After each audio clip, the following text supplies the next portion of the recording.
Bonjour à vous tous. Aujourd'hui, nous débutons une nouvelle série de balados intitulée Le verre et l'envers. Jusqu'à maintenant, nous avons réalisé des balados avec un seul invité. Avec notre nouvelle série Le verre et l'envers, nous aurons toujours deux invités qui discuteront de sujets polarisants. Nous avons le plaisir aujourd'hui d'accueillir M. Pierre-Olivier Pinault, professeur au département des sciences de la décision et titulaire de la chaire de gestion du secteur de l'énergie de HEC Montréal, ainsi que M. Patrick Bonnet, responsable de la campagne Climat-Énergie chez Greenpeace Canada.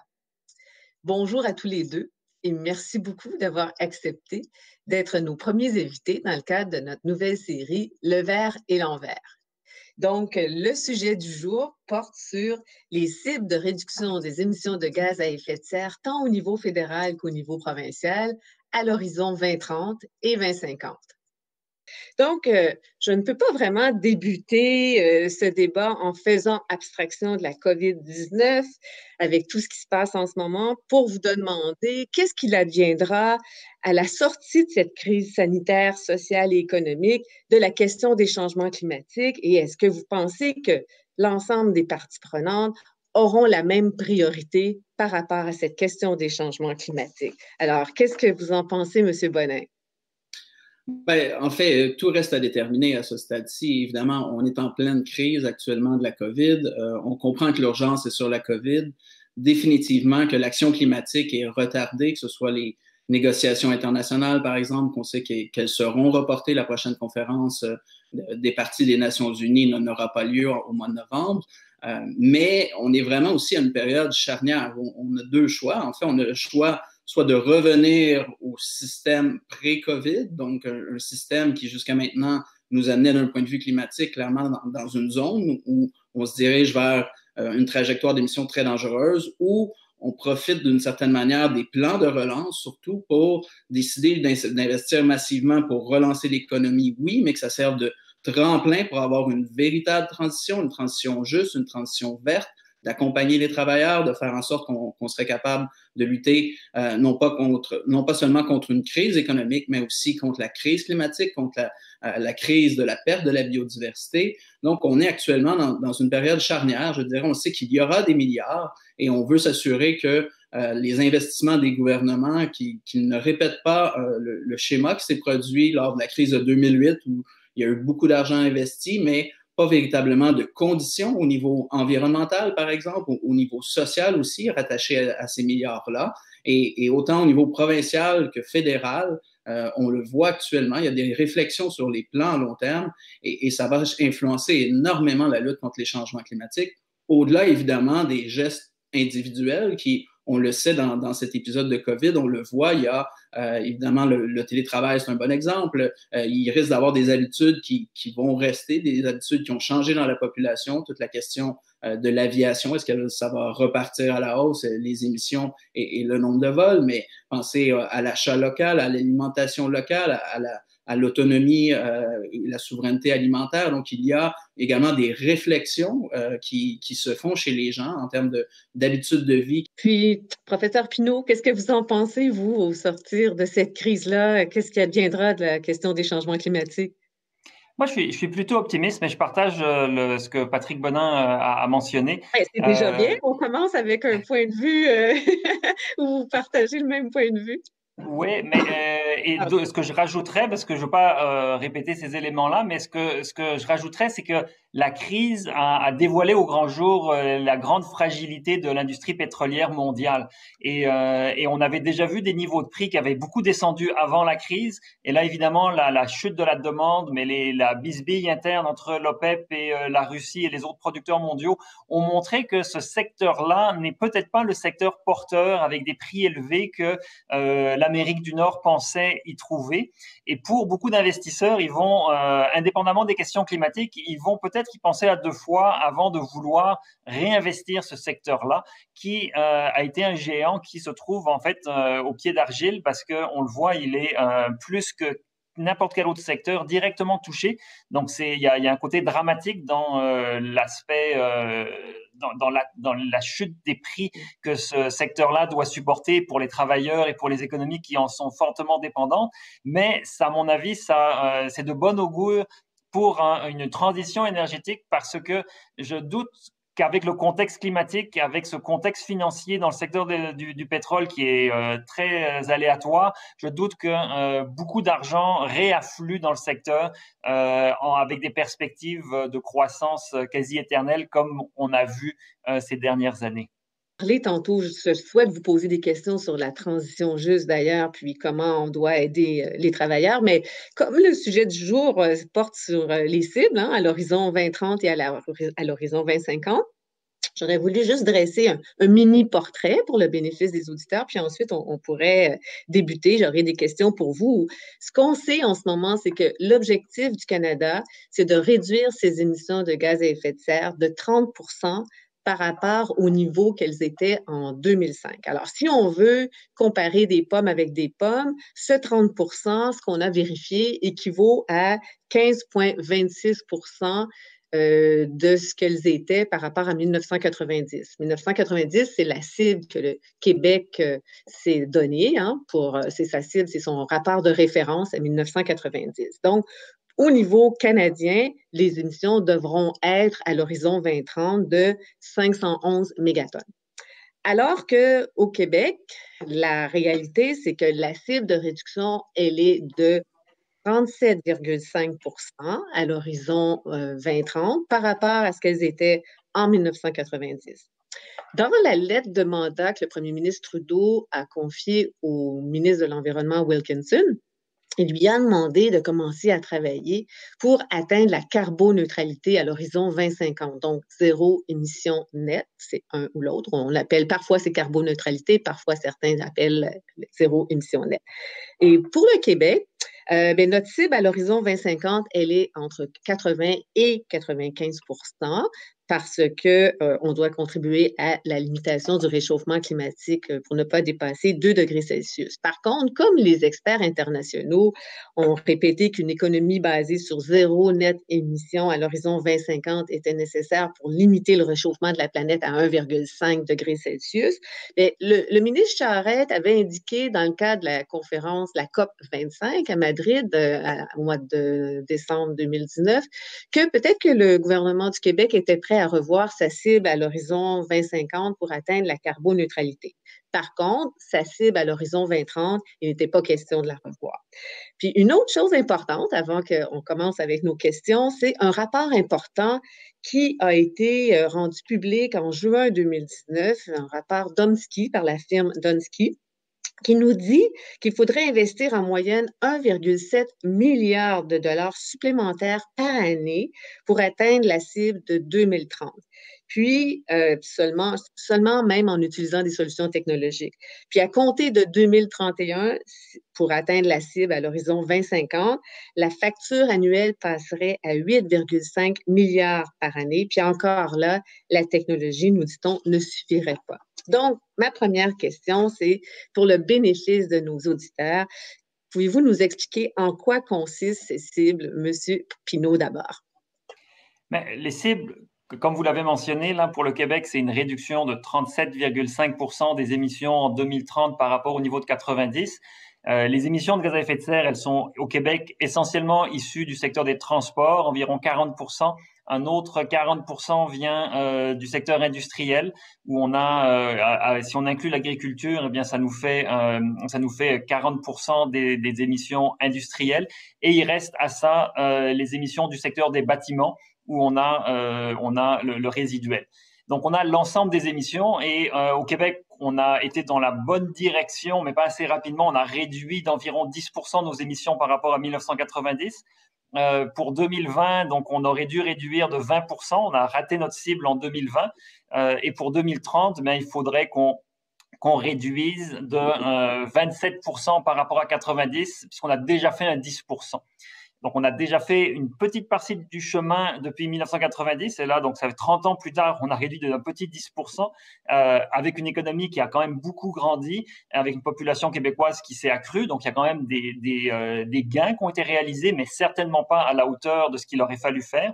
Et pour 2030, eh bien, il faut qu'on fasse presque un autre 20% dans les 10 prochaines années. Et puis, Monsieur Bonin, qu'est-ce que vous en pensez de ces cibles? Est-ce que vous pouvez vous nous dire, pour vous, qu'est-ce qu'elles représentent? Qu'est-ce que ça veut dire? Peut-être juste d'emblée revenir sur l'important rapport dont vous avez fait mention de la firme Dunsky. En effet, une chose intéressante dans ce rapport, c'est évidemment, oui, qu'il chiffre des investissements importants à faire de l'ordre d'1,7 milliard par année. Par contre, et il mentionne également très clairement les bénéfices sociétals reliés à ces investissements-là, à commencer par la diminution de la dette commerciale du Québec, ou plutôt de l'importation de la balance commerciale, essentiellement de l'importation d'hydrocarbures qui se chiffre à près de 2 milliards de dollars. Donc, on voit des économies majeures au niveau des achats en termes d'hydrocarbures qui viennent compenser ces investissements-là. Et M. Dunsky et sa firme mentionnent également très clairement que l'objectif de 80% de réduction d'ici 2050 est essentiellement atteignable, ne serait-ce qu'à partir des évolutions technologiques qui ont déjà cours et qui sont prévues, auxquelles, évidemment, il faudrait même rajouter des changements d'habitude, des investissements de la part des gouvernements dans des politiques, par exemple, de transport collectif. Donc, ce rapport démontre la faisabilité de l'atteinte de la cible de 2030 et démontre aussi qu'il y a un intérêt au niveau non seulement économique pour le Québec, mais également au niveau, évidemment, d'amélioration de la qualité de l'air, de la productivité des travailleurs. Donc, c'est le premier. On félicite le gouvernement d'avoir publié le rapport et de l'avoir rendu public. C'est le premier rapport du genre et c'est le genre de rapport dont on a besoin. Je vais vous interrompre parce que je veux vous poser une question par rapport aux investissements, justement, parce qu'on a parlé du rapport de Dunsky. Puis, oui, des bénéfices sociaux, mais avec les milliards que l'on doit en ce moment déployer pour venir en aide à tous les Canadiens, est-ce que vous pensez que notre société aura les moyens de s'offrir ces milliards-là chaque année aussi? Puis là, M. Pinault, qu'est-ce que vous en pensez? En fait, oui, la réponse est oui pour différentes raisons. La première raison, c'est que ces dernières années, le Québec investissait une vingtaine de milliards par année dans le problème, dans l'achat de nouveaux véhicules, des VUS, des gros véhicules. On a un parc automobile qui a grossi en taille et en taille des véhicules. Donc, on a trouvé l'argent par le passé. On trouvait plus de 20 milliards de dollars pour acheter des véhicules. Là, on parle de même pas 2 milliards de dollars pour retrouver des technologies. L'argent, il est là. C'est certain que je n'ai aucun souci sur la capacité financière. Le défi, c'est de faire comprendre aux individus qui hier s'endettaient pour un gros VUS que ça vaut la peine d'investir dans des transports plus durables, dans des bâtiments plus durables, et pour justement réorienter les sommes d'argent qui autrefois, dans le passé très récent, étaient investis dans le problème. Mais là, au lieu d'investir dans le problème, il faut que les Québécois et les investisseurs réinvestissent dans les solutions. Le deuxième volet, c'est de dire l'argent que le gouvernement remettra pour relancer l'économie, il pourrait très bien le mettre dans l'augmentation de la productivité énergétique et des entreprises. Le Québec et le Canada sont des juridictions où la productivité énergétique est parmi la plus faible au monde, voire la plus faible des pays de l'OCDE.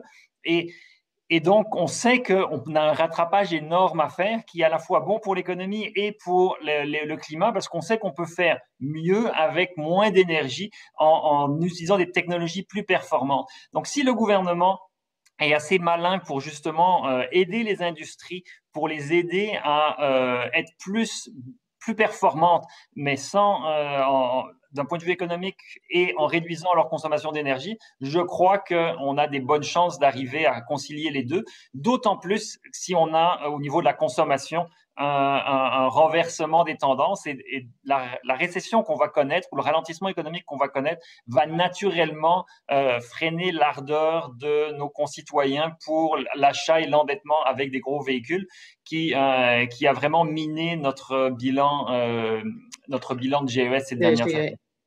Et puis, M. Bonnet, quand on parle de cible, j'ai lu que Greenpeace proposait une réduction de 65 d'émissions de gaz à effet de serre à l'horizon 2030. Est-ce que vous pouvez nous expliquer là, la rationalité qui permet de demander une telle cible ambitieuse au gouvernement du Québec? Bien, essentiellement, comme les gouvernements le font actuellement avec la COVID, la lutte climatique exige qu'on écoute la science. On est tous au courant maintenant de l'accord de Paris et de la science qui a émergé aussi de l'accord de Paris à travers le GIEC, le groupe d'experts intergouvernemental sur l'évolution du climat, qui a statué que si on veut respecter l'accord de Paris, tenter de limiter le réchauffement planétaire le plus possible à 1,5 degrés Celsius, ben, il faut couper les émissions mondiales de CO2 de moitié d'ici 2030 et d'être à la carboneutralité autour de 2050. Donc, de couper de 50% les émissions mondiales de CO2 d'ici 2030. Et évidemment, c'est un enjeu majeur et ça nous amène même pas à une certitude du respect du 1,5 degrés Celsius, mais plutôt à une zone de près de autour de 60% de chances de limiter à 1,5 degrés Celsius. Et la science est très claire sur le fait qu'il y a une énorme différence en termes d'impact au niveau international, un petit peu partout sur la planète, entre 1,5 degrés Celsius comme monde ou 2 degrés Celsius comme monde, où l'augmentation des événements extrêmes se fait évidemment de manière spectaculaire entre 1,5 et 2 degrés Celsius. Et là, on parle autant au niveau des inondations, évidemment, l'accès à l'eau potable, l'augmentation du niveau de la mer, les feux de forêt, des impacts qu'on voit déjà et qu'on sait que le 2 degrés Celsius, c'est une zone et une limite à ne pas franchir. Donc, se tenir le plus possible près de 1,5 degrés Celsius. Peut-être que la crise actuelle va réduire ce fameux 2 degrés. C'est ce qu'on verra plus tard. Là. Pour l'instant, c'est ouais. La baisse de pollution actuelle est très à court terme. Il n'y a rien de structurel, vraiment de changer dans la société. Donc, la plupart des gens pensent qu'on risque de repartir avec une hausse des émissions. Et malheureusement, oui, il y a une brève pause, mais qui ne ralentit pas au niveau du réchauffement planétaire. Donc, si... Monsieur Pinault, est-ce que vous trouvez que la cible de 65 qui est proposée par Greenpeace, elle peut être atteinte? Qu'est-ce que vous en pensez? Moi, le fond de ma pensée sur cette question-là, c'est que dans la mesure où on a un historique de ne pas atteindre nos cibles, je pense que c'est complètement absurde de dire on va cibler, on va viser plus haut encore, même si on devrait, quoique dans le cas du Québec, je suis même pas sûr qu'on le doive, parce qu'on a déjà des cibles de grosso modo 40% de réduction pour 2030, alors qu'on a déjà des émissions qui sont au niveau nord-américain très basses au Québec. Donc, viser plus haut quand on n'arrive pas à atteindre nos cibles, à mon avis, c'est diriger le débat dans la mauvaise direction. Parce que ce qu'il faut, c'est réussir à convaincre l'ensemble des acteurs de la société d'agir pour atteindre nos cibles, voire les dépasser. Mais on n'arrive pas à avoir cette conversation-là, on n'arrive pas à s'organiser. Et alors, commencer une nouvelle discussion sur non, c'est pas 40% qu'il faut, c'est 50% ou 65%. C'est, à mon avis, du temps perdu parce que le cœur du débat, c'est comment est-ce qu'on s'organise pour déjà atteindre nos cibles et par la suite, ben oui, si on voit qu'on est bien en marche vers un objectif, ben là, commencer à discuter d'améliorer et de bonifier notre ambition. Mais on n'a malheureusement pas trop de temps à perdre pour pouvoir se perdre dans des discussions un petit peu théoriques. Est-ce que c'est 60 ou 65%?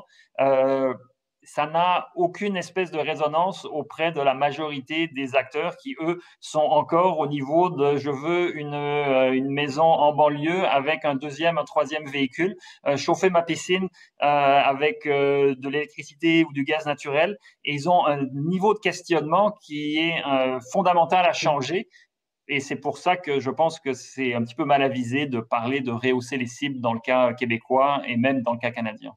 Monsieur Bonnet, est-ce que vous trouvez que ça peut décourager les gens en disant « Oh mon Dieu, comme disait M. Pinault, on n'y arrivera même pas en 2020 ».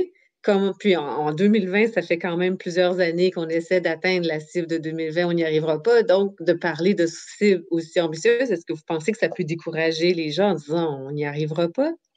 Ben, non, je pense pas. Je pense que les gens ont besoin de savoir quelle est la réalité de la science. Si M.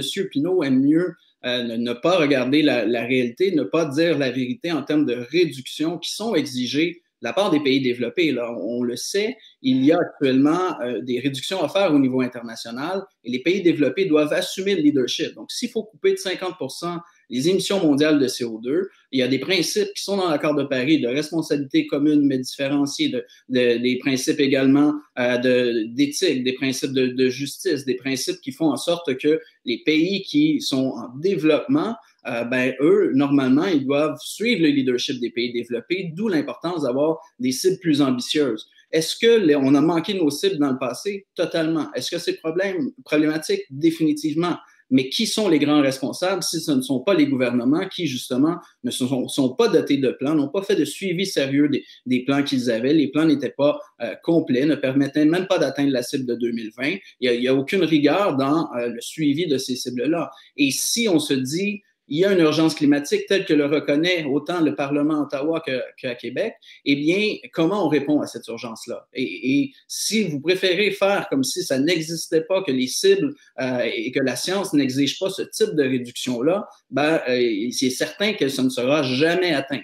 Est-ce que ça l'empêche? Mettre un plan pour atteindre la cible actuelle du Québec, ça fait des années qu'on le demande. Le gouvernement est censé arriver avec. Évidemment, il devra arriver. Mais l'ensemble des nations étaient convoquées cette année à la COP 26 pour arriver à la table de négociation, s'asseoir et regarder la réalité. Et la réalité, c'est qu'on s'en va au niveau planétaire vers un réchauffement de 3 degrés Celsius. C'est 2 fois le 1,5 degrés Celsius. Donc, c'est pour ça que vous préconisez une cible ambitieuse? Mais il faut que tout le monde revoie à la hausse ses cibles. Le Danemark vise une réduction de 70% de ses émissions d'ici 2030, a adopté une loi contraignante, lui forçant justement dans une réduction de compte sérieuse. La Finlande vise la carboneutralité pour 2035 et ce n'est pas que Greenpeace qui demande que les pays écoutent la science et fassent leur juste part. Le réseau Action Climat International, c'est 1000 organisations qui demandent l'équivalent en termes de réduction sur des principes justement de justice et de responsabilité historique. Et moi, le pire moyen de ne pas respecter la science, c'est de ne pas avoir les bonnes cibles à la base. Et après ça, oui, il faudra du leadership, mais si on se met la tête dans le sable et on ne regarde pas l'ampleur des réductions qu'on doit faire, il est certain qu'on va dépasser, et de là, loin de 1,5 degrés Celsius, et encore une fois, on s'en va vers 3 degrés Celsius, et ça, c'est un monde qu'on ne veut pas vivre. Merci, M. Bonin. Je déplore un peu que M. Bonin là, dise que je refuse de voir la science ou que je me mets la tête dans le sable. C'est très clair, la science est très claire, mais la science a énormément d'incertitudes. Puis M. Bonin l'a mentionné justement, il y a beaucoup d'incertitudes. Alors, se battre pour, est-ce que c'est 40%? Le Québec vise grosso modo, moins 40% pour 2030. Là, est-ce qu'on va commencer avec l'incertitude à se dire non, c'est 50%, non, c'est 55%, 65% pour 2030, alors qu'on a raté nos cibles pour 2020, je veux dire, on peut bien commencer à mettre des cibles et puis à augmenter les niveaux, mais le cœur du problème, puis M. Bonin le dit, et je m'étonne qu'il ne comprenne pas alors qu'il le dit, c'est qu'on n'a pas le plan. On n'a pas de plan. On peut bien changer notre objectif, mais si on n'a pas de plan pour atteindre l'objectif initial, on n'aura pas plus de plan pour atteindre l'objectif augmenté. Alors, passer du temps comme on le fait aujourd'hui, puis je le fais parce que je trouve que c'est important d'en débattre de façon circonscrite, passer du temps pour dire c'est pas 40%, mais c'est 65% au Québec, alors qu'on est déjà au Québec à moins de 10 tonnes par habitant par année en termes de GES par habitant, alors que le Canada est à 20 tonnes par habitant. C'est complètement surréaliste. C'est ignorer la réalité sur le terrain, la réalité sociologique, la réalité politique, la réalité économique du Québec. Mais s'il y a quelqu'un qui se met la tête dans le sable, c'est les gens qui justement ne regardent pas la réalité sociologique, économique et politique du Québec et qui ne se rendent pas compte que parler de 65% de réduction alors qu'on n'arrive pas à atteindre le 40%, mais c'est complètement déconnecté de cette autre réalité que les sciences sociales nous dictent. Comment les gouvernements pourraient faire pour atteindre cette fameuse cible, que ce soit 2030, 2050, puisqu'on sait, comme on disait tantôt, que le ministre Wilkinson s'est fait confier le mandat d'atteindre la carboneutralité en 2050. Ils veulent revoir aussi au niveau fédéral leur cible 2030. Comme on dit ici, on n'arrive pas à les respecter. Mais comment les gouvernements devraient s'y prendre pour atteindre ces fameuses cibles? Bien, premièrement, avoir un plan. Donc, c'est la base, c'est d'avoir un plan crédible, un système de reddition de comptes qui fait qu'annuellement, on suit l'évolution. Et je ne vois pas, et je ne suis pas en train de dire qu'on n'a pas besoin d'un plan. Au contraire, on a besoin d'un plan pour atteindre et dépasser la cible du gouvernement du Québec et même chose pour le fédéral. Donc, si on n'a pas de plan, si on n'a pas de loi climat qui nous force justement à avoir des systèmes de reddition de comptes annuels, de suivi, de prévision des augmentations d'émissions, de publication en temps le plus réel des inventaires de manière à apporter justement les corrections nécessaires, si on est en voie de manquer la cible, ben on n'y arrivera pas, c'est certain, on l'a vu dans le passé. Mais on peut le faire comme si le Québec n'habitait pas au niveau de la planète Terre, mais c'est pas être déconnecté socialement que de dire la science exige ça. Et la science, elle est très claire. Je suis particulièrement surpris que M. Pinault dise qu'il y a beaucoup d'incertitudes dans la science. Si vous allez relire le rapport du GIEC, le dernier rapport spécial sur le réchauffement planétaire du 1,5 degré Celsius, qui est sorti il y a 2 ans à la demande justement de l'ensemble de la communauté internationale et des nations, ben oui, il y a une marge d'incertitude, mais il est très clair que l'ampleur des réductions, c'est de couper de moitié les émissions mondiales de CO2 d'ici 2030. Et ça, ben, il faut qu'on en fasse plus comme pays développé. Et si M. Pinault ne veut pas le reconnaître et pense que parce qu'on a mis en place des barrages hydroélectriques dans les années 70 et qui nous permet d'avoir un meilleur bilan, ben, moi, je suis pas d'accord de dire que ces investissements-là font qu'on n'a pas la même responsabilité que tout le monde en termes de réduction qu'on doit faire en pourcentage et assumer le leadership. Donc, ce sont des choix qui ont été faits qui n'ont rien à voir avec les changements climatiques à l'époque et dont on bénéficie aujourd'hui, mais c'est pas un prétexte à l'inaction et au fait que le Québec devra en faire moins. Monsieur Pinault, comment vous pensez que les gouvernements peuvent y arriver? Puis je vous entends tous les deux dire oui, il y a le transport, mais depuis que nous vivons notre fameuse pandémie, est-ce que les gens vont vouloir davantage prendre le transport en commun, hein, avec toutes les inquiétudes qui existent par rapport à la distanciation sociale? Donc, compte tenu de tout cela, mais aussi des plans qui vont devoir être mis en place, les plans d'action, comment vous voyez ça, M. Pinault, sur la façon dont les gouvernements pourraient s'y prendre pour atteindre les cibles? Ben, donc, il y a 3 grands chantiers, le chantier de transport, chantier bâtiment, chantier industrie. Pour le transport, on a mentionné, le télétravail, à mon avis, va avoir un impact structurel sur le transport qui va pas tout résoudre, mais qui va aider. La crainte que les gens ne veuillent pas retourner dans le transport en commun, dans l'autobus, à mon avis, elle est mal fondée parce que quand on va sortir de la crise, c'est qu'on aura confiance que justement on peut contrôler la maladie, soit parce qu'on a des bons traitements, soit parce qu'on a de la capacité hospitalière, soit parce qu'on a des vaccins. Et une fois qu'on aura cette assurance-là, les gens vont être très contents de retourner à l'école, au travail, dans des festivals, et ils vont pas se poser la question je vais aller au festival, mais je vais pas prendre l'autobus parce que je vais rencontrer des gens. Non, non, c'est pas le genre de question qu'on va avoir. Il y aura peut-être certaines personnes qui sont particulièrement sensibles et paranoïaques qui vont pas revenir à l'autobus, mais je pense qu'il y en aura très très peu et que le transport en commun, si on investit dans la qualité du service, et c'est ça le plus important, c'est la fréquence, la rapidité, la qualité, la ponctualité, qui sont les facteurs les plus importants pour le service de transport en commun. Si on investit et qu'on renforce ça, j'ai pas de doute que les gens vont continuer à fréquenter le transport en commun.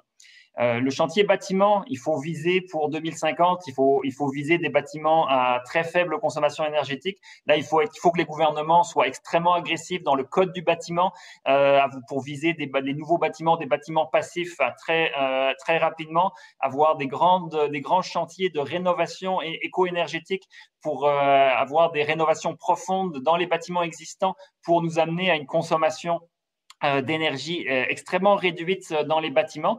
Et ça, à mon avis, c'est bien plus important de viser ce type d'initiative plutôt que de viser la source de chauffage des bâtiments qui, peu importe cette source-là, si on diminue les besoins en chaleur des bâtiments, on aura fait des bien plus grands pas pour le climat que de chercher à bannir telle source ou telle source d'énergie.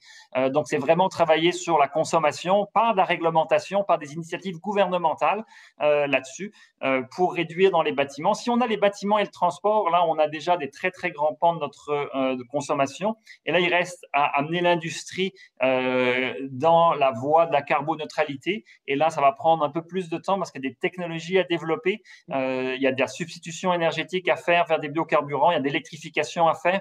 Et ça peut se faire de manière plus graduelle dans les 30 prochaines années. Mais il y a quand même 3 avenues qui sont très claires. qui sont les avenues à prendre pour nous y amener et qui sont en fait les choses à faire indépendamment de qu'on vise 40%, 50%, 65% pour 2030. Mais là, une chose est certaine, c'est que oui, il faut agir et il faut agir rapidement sur les éléments structurels qui vont réduire nos émissions de gaz à effet de serre. Là, vous avez parlé des sources énergétiques, puis on a vu qu'il y a des effets de la transition énergétique qui ont été particulièrement dévastateurs dans certains États américains où la production du charbon occupait une place importante, vous le savez. Comment peut-on s'assurer, puis on va parler de transition juste, là, comment peut-on s'assurer que la transition ne laisse personne de côté? Et puis, c'est une expression qu'on retrouve dans les objectifs de développement durable de l'ONU, que personne ne doit être mis de côté. Donc, surtout en ce moment où les gens luttent pour leur survie, je dirais, comment vous voyez cette transition? Puis aussi, je dirais en même temps, qu'est-ce qu'une loi sur la transition juste peut apporter, tant au niveau social, environnemental qu'économique? Monsieur Bonnet. Ben, peut-être si on revient sur le cas du charbon, c'est un bel exemple là, particulièrement avec M. Trump là, qui refuse de voir ce que les grands investisseurs financiers, les grandes banques, les grands fonds de pension ont vu, où il n'y avait pas d'avenir dans le charbon. Donc, il faut voir venir cette transition-là, la planifier, identifier ces secteurs-là. Et quand on regarde au niveau du respect de l'accord de Paris, le 1,5 degrés Celsius, couper les émissions mondiales de CO2 de moitié d'ici 2050, ça veut dire 2/3 de charbon à peu près qu'il faut réduire. Ça veut dire plus de 30% de réduction dans le pétrole, 10% de réduction dans le gaz. Donc, il y a des secteurs qu'il faut arrêter de faire croître. Donc, on ne peut plus rajouter d'infrastructures pétrolières, gazières ou charbonnières parce qu'il y en a déjà trop. Et il faut actuellement se rendre à l'évidence qu'on ne peut pas rajouter, par exemple, du gaz au Québec, des installations avec lesquelles on va être pris pendant 10, 20, 30 ans, alors qu'il faut réduire notre consommation et que ce n'est pas le cas actuellement au Québec. Donc, si on est sérieux dans une transition à faire, il faut s'asseoir, autant patronat, autant employés que communauté, qu'autres parties pertinentes pour planifier cette transition-là, identifier quels sont les secteurs qui sont voués à devoir décroître, quels sont les travailleurs qui sont à risque, quelles sont les communautés qui sont dépendantes de ces secteurs-là, et de planifier cette transition-là, de ne pas la subir, mais de la préparer, de ne pas se mettre la tête dans le sable et se réveiller comme l'industrie du charbon en disant on a perdu des emplois. Il faut la faire de manière sociétale, il faut la faire de manière stratégique également. Le Québec est bien placé grâce à notre approvisionnement en électricité pour faire cette transition-là, pour se libérer rapidement des hydrocarbures, mais il faudra du leadership et on a organisé en collaboration avec le Fonds de solidarité de la FTQ, le Fonds d'action de la CSN, un grand sommet sur la transition en 2018 et le patronat était autour de la table, la Fédération des chambres de commerce, l'UPA, donc une panoplie d'acteurs et un des consensus les plus forts qu'il y avait, c'est qu'il faut avoir un gouvernement fort qui orchestre justement cette transition-là. Monsieur le professeur Pinault, qu'est-ce que vous pensez d'une loi sur la transition juste? Qu'est-ce que vous pensez que pourraient être les retombées positives ou négatives, là, que ce soit... En fait, on devrait parler positif puisque c'est une transition juste. L'expression le dit, au niveau environnemental, social et économique. J'ai rien contre une loi. Je pense que, quant à moi, c'est pas un outil magique. On avait une loi sur le développement durable au Québec, et tout le monde était très fier d'avoir cette loi-là, et on a mis des principes dedans, et on a une loi sur le développement durable, et malheureusement, ça n'a pas eu énormément d'impact. Alors, je pense que c'est pas mauvais d'avoir une loi, mais il faut vraiment pas croire que c'est une solution à nos problèmes. Une loi peut aider, elle peut encadrer, mais tout dépend du contenu de la loi et on le sait, il y a toujours une manière de sortir, de trouver des échappatoires. Ce qui est le plus important pour la transition juste, c'est qu'on ait des systèmes sociaux très forts, qu'on ait un système d'éducation qui permette justement aux travailleurs de se requalifier. Et donc, on n'a pas, à mon avis, on n'a pas tant à planifier secteur par secteur la transition, mais simplement donner une assurance aux travailleurs qu'on a de l'assurance emploi, on a des infrastructures éducatives qui permettent une requalification et donc ils vont être accompagnés, qui veulent aller devenir boulanger ou électricien ou dans un autre secteur, ça va être leur choix. Le gouvernement n'a pas besoin de planifier pour eux que le travailleur minier du charbon, il n'y en a pas au Québec mais ailleurs, ils doivent devenir un poseur de fermes éoliennes en Gaspésie. Les gens pourront faire leur choix. Ce qui est très important, c'est d'avoir un système éducatif très fort pour justement absorber ces changements-là et que la transition se passe de manière acceptable pour les travailleurs. L'économie canadienne, on le sait, dépend encore fortement des combustibles fossiles. Puis le gouvernement fédéral, on sait aussi, vise la carboneutralité en 2050, mais il s'est aussi porté acquéreur d'un pipeline en 2019. Puis on sait qu'en ce moment, au niveau économique, là, on a besoin de rentrées et de revenus. Comment les enjeux de la lutte au changement climatique peuvent être réconciliés avec le développement économique, surtout avec ce qui se passe en ce moment? Alors, Monsieur Pinault, dans un premier temps. Je pense que la réconciliation, elle se fait par le fait qu'on va investir pour amener les industries à devenir plus performantes. Et évidemment, il faut investir de façon prioritaire dans les industries qui ont un vrai avenir et pour lesquelles la circonstance, le contexte économique n'est pas en déclin. Et on l'a déjà mentionné dans le cadre du pétrole et d'hydrocarbures. Indépendamment du climat, il y a tellement d'incertitudes et de surproduction mondiale et de perspectives de déclin de la consommation que ça serait absurde d'un point de vue économique de continuer à investir massivement et à sauver ces secteurs-là. Il faut ceci dit les aider parce qu'on ne peut pas non plus ne rien faire pour les travailleurs et les laisser s'écrouler parce que souvent quand on a un écroulement complet d'un secteur, ça a des dommages collatéraux qui sont problématiques. Alors il faut essayer de contrôler cette décroissance-là dans certains secteurs. Mais en ce qui concerne les grosses infrastructures de pipeline essentiellement les pipelines qui sont un sujet très contentieux au Canada où il y a beaucoup de gens qui les prennent comme des symboles d'un enfermement dans le secteur pétrolier. Je crois que pour les 20 prochaines années, il va falloir du pétrole et que effectivement donner de la flexibilité au secteur pétrolier pour diriger son pétrole dans différentes zones mondiales. Ce n'est pas problématique. Le jour où le pipeline sera vide, eh bien, il sera vide. On connaît ça des pipelines vides. On en a un entre le Maine et le Québec et Montréal, un pipeline vide. Ça n'a rien changé à la consommation du Québec, ça n'a rien changé à la production mondiale. Donc, les pipelines, il ne faut pas en faire des trop grands cas. Si des investisseurs qu'on préfère privés prennent le risque, c'est leur choix. Quand le gouvernement canadien a fait le choix d'aller dans le pipeline Trans Mountain, c'était essentiellement pour des raisons politiques qui sont hautement discutables, mais il faut se rendre compte que si le pipeline un jour est vide, ce n'est pas la fin du monde. C'est contrairement à une centrale nucléaire qu'on va prendre 30 ans ou 40 ans ou 60 ans à rendre sécuritaire. Un pipeline vide, il est sécurisé dès qu'il n'y a plus de pétrole dedans. Monsieur Bonnet, voulez-vous réagir aussi à ça? Bien, évidemment, je reviendrai sur la question du pipeline ou des pipelines un petit peu plus tard.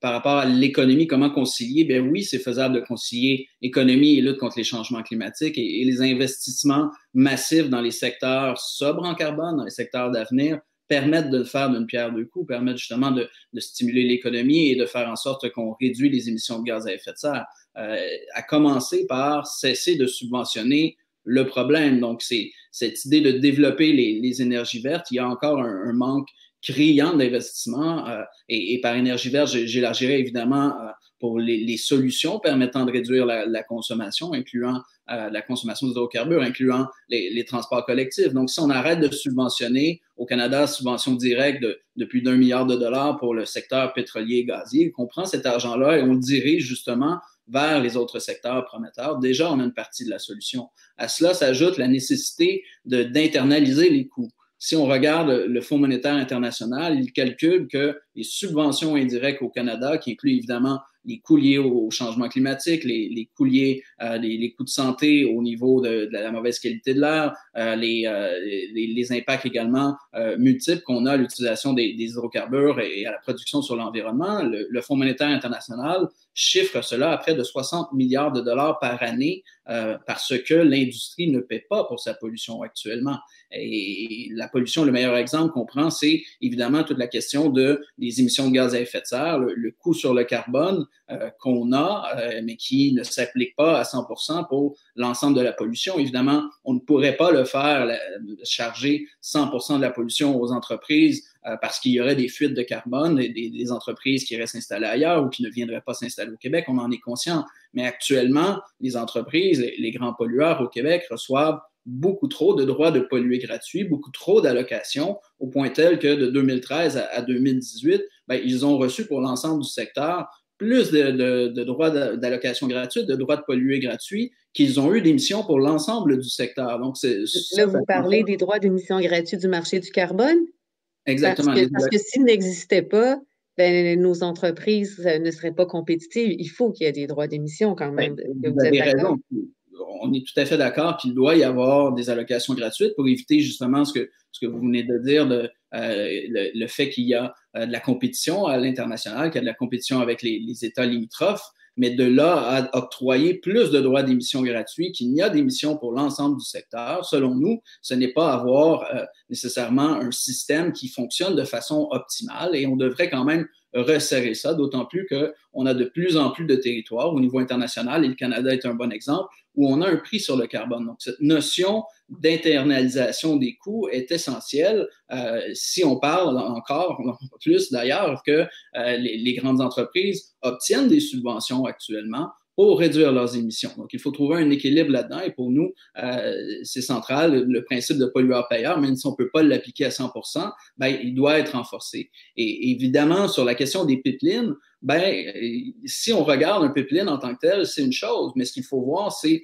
l'augmentation de la production qui vient avec ces installations-là. Ces installations existent parce qu'il y a une volonté d'augmenter encore la production, qui est actuellement la production de pétrole, entre autres des sables bitumineux. C'est la principale source d'augmentation des émissions de gaz à effet de serre au pays. C'est la principale source. Donc, si on pense qu'on va atteindre nos objectifs au niveau canadien et sans s'attaquer au principal secteur, ben, c'est supposé que l'ensemble des autres secteurs devront plus que compenser une augmentation qui aura lieu dans le secteur de production de pétrole. Le budget du Québec était quand même très ambitieux. Avec ce qui se passe en ce moment, on peut se demander, on peut deviner qu'il y a plusieurs annonces qui ne pourront pas être annoncées, ne pourront pas être mises en œuvre. Est-ce que tous les deux, vous êtes d'accord pour dire qu'il y a plusieurs mesures qui sont proposées ou qui étaient proposées dans le budget puis pour faire progresser la lutte aux efforts contre les émissions de gaz à effet de serre? Moi, j'ai pas de crainte particulière. Je pense pas que le budget va être réorienté parce qu'une bonne partie de l'argent qui était dans le budget venait du fonds vert. Cet argent-là va rester dédié et le gouvernement doit relancer les entreprises et donc beaucoup des éléments de relance peuvent passer justement par une meilleure efficacité énergétique, une transition énergétique qui va améliorer la position des entreprises. Donc, je ne pense pas que fondamentalement il y aura des changements, mais je continue de penser que c'était pas suffisant, même dans le budget pré-Covid, ce n'était pas suffisant comme réorientation de notre économie pour atteindre nos objectifs. Et je pense qu'il y a une possibilité de le rendre suffisant. Je ne crois pas que le gouvernement va amoindrir. Je souhaite qu'au contraire, il le bonifie. Oui, merci. Monsieur Bonnet. On aimerait voir deux choses, en fait. Une accélération des projets de transport collectif. Il y en a dans le budget, mais il pourrait y en avoir beaucoup plus. Donc, dans les plans de relance, de voir ça. Toute la notion de chantier d'efficacité énergétique, de rénovation énergétique devrait aussi être amplifiée. Il y avait 300 millions dans le budget, donc ça devrait aussi être amplifié selon nous parce que ce sont des belles opportunités. Et on voudrait voir, à contrario, des mesures comme les subventions pour les véhicules électriques, qu'on utilise cet argent-là à la place pour, entre autres, développer, améliorer les transports, la mobilité durable en général et mettre en place un bonus-malus, renforcer la loi zéro émission, éventuellement de bannir la vente de véhicules électriques neufs à essence. Ce seraient des mesures qui permettraient d'accélérer l'électrification des transports, beaucoup plus que de donner actuellement juste de l'argent aux gens pour qu'ils s'achètent des véhicules électriques. Et dans la notion de bonus-malus, évidemment, c'est des contraintes. Donc, il faut également, on pourrait avoir un programme fiscalement neutre qui permettrait de mettre un prix sur et de faire payer un surcoût pour ceux qui choisissent des véhicules énergivores et donner un rabais qui serait financé avec cet argent pour ceux qui choisissent des véhicules éco-énergétiques. Donc, il y a quand même, on était loin de la panacée avec ce budget-là. C'était insuffisant, beaucoup d'argent dépensé, entre autres dans les véhicules électriques, qui aurait dû l'être autrement. Et je pense que c'est un bon moment pour que le gouvernement, justement, table sur des vrais plans. Encore une fois, transport collectif, c'est 3 fois plus d'emplois créés que comparativement au transport routier. Donc, c'est une voie d'avenir définitivement en termes de retombées. Merci, chers auditeurs. Vous avez eu aujourd'hui l'occasion d'entendre 2 points de vue sur cette question des cibles, mais c'est aussi la question des changements climatiques. Et comme les deux le disaient, ils se retrouvent à certains égards, mais à d'autres égards, il y a des différences. Donc, merci beaucoup à tous les deux pour ce débat intéressant et animé. Merci beaucoup, Hélène. Merci, Patrick. Merci. Bonne journée, merci.